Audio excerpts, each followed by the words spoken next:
would ever imagine in the script, if you'd told me this, to encounter dozens of terrorists inside the kibbutz. Dozens were here, dozens. It was a war. In his previous life, the one that was turned upside down just a little over a week ago, Shai Asher was a husband, a father, a high-tech worker. He was also a member of the emergency squad at Kibbutz Kisufim, but it was just another small hobby for a sense of value and other 1,000 shekels in gross salary. And then, in this new life, this role has become all that he is today. Everything operates like some military management. I talk this way, I think this way, I sleep this way, I eat this way. I'm still in war mode. There was a war for the home. So, and a bit of sense of humor, like I've become a bit more cynical.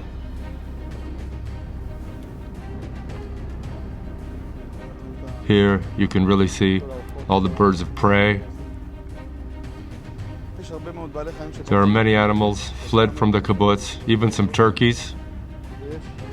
And there are many bodies scattered in the field, simple as that. All around the kibbutz perimeter, anyone who wants can see dozens of terrorist bodies scattered for a week already. Nature takes its course.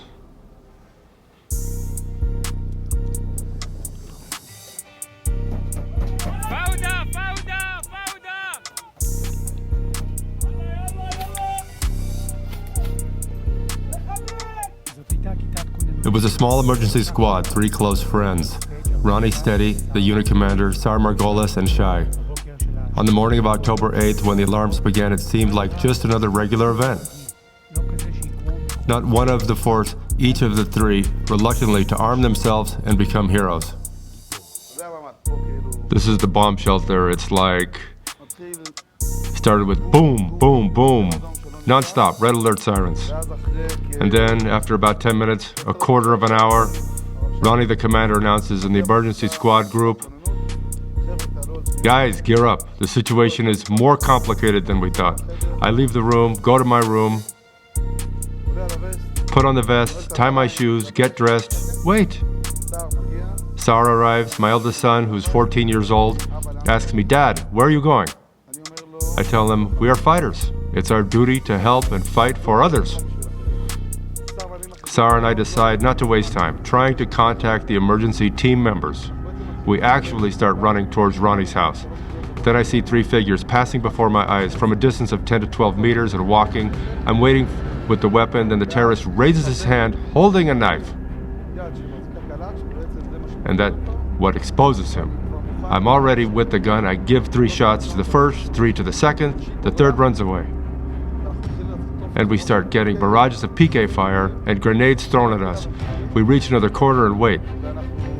And we manage to kind of retreating at battle, trying to catch them.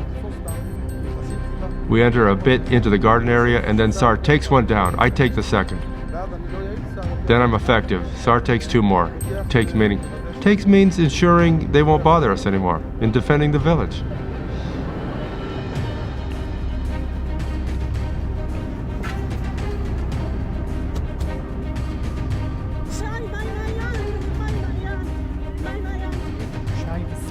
Shai and Sar run inside the village. They get fired at. They return fire.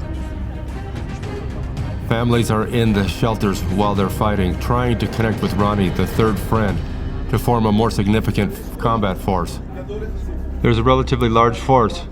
We encounter a very massive force of terrorists. We look ahead, we open the corners, and there are about 12 to 15 terrorists located in the northern area of the kibbutz. 2, me and Sar. Ronnie, for us, is out of touch. In other words, in our consciousness, either kidnapped or dead. Let's go to Ronnie's house and see what happened there. Here lay 3 friends who come to visit on Saturday. They just didn't bring hummus. You know, just neighbors. You come, you bring hummus, you drop by unexpectedly, right? You understand the extent of the destruction. You talked about the cynical humor you developed. This is Ronnie's house. He's up against significant forces. at least 5 terrorists, as he comes out of the house. Ronnie sees them from the window, identifies 3 terrorists. He empties his magazine, grabs a charge from the window, realizes what it is, runs, rushes to the bomb shelter. He holds the door. We have no way to lock the doors, we just can't. Inside are 4 children and a woman. Svetlana, his spouse, and he's holding the door. Explain to me how it works. He closes the door. And holds with his hand. The door. There's no choice, otherwise it can be opened. They throw explosives, shoot, throw explosive. He hears them here at home. Sometimes it's quiet, but he hears them speaking in Arabic from time to time. He holds the door for hours, telling the kids, he says to them, be quiet. Be quiet. 7, 8 hours, such a struggle with the door. A strong man. Physically strong, mentally strong, purpose-driven, successful.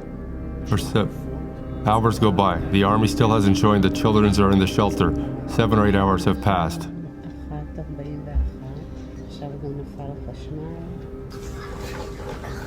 Mom, why are you holding a knife with your hand? I'm afraid the terrorists will also enter our place. Don't worry, Nani. Dad has a gun. The network is down, and Shai tries to contact his 4 children and wife. There's no answer. Pumped with adrenaline from the fight, he sends messages in the kibbutz group about his children, about his family. I actually get a message from my older son. Dad, they're shooting at the house. Shai Asher reports. Shai Asher reports they're inside the house. Itai, Matan, and Karen are out of contact. I say to Sar, there are terrorists in the house, out of contact. Sar, say to me, let's run.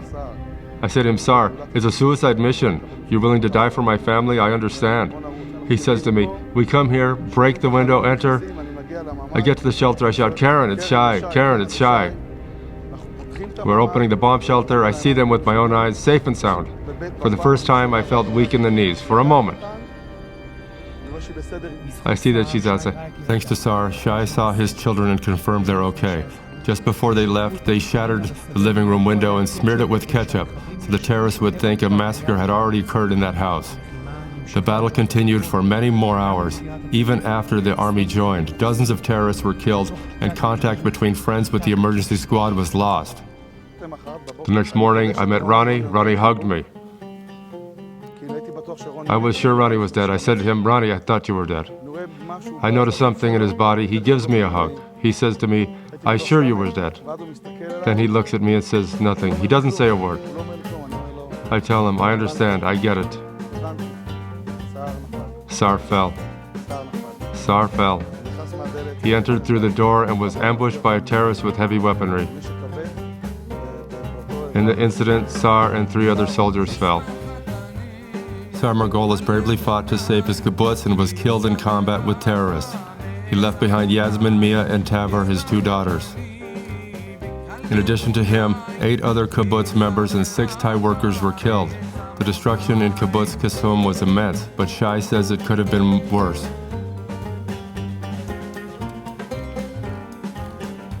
If not for the bravery of the civilians who, against their will, didn't give up, fought and repelled the army.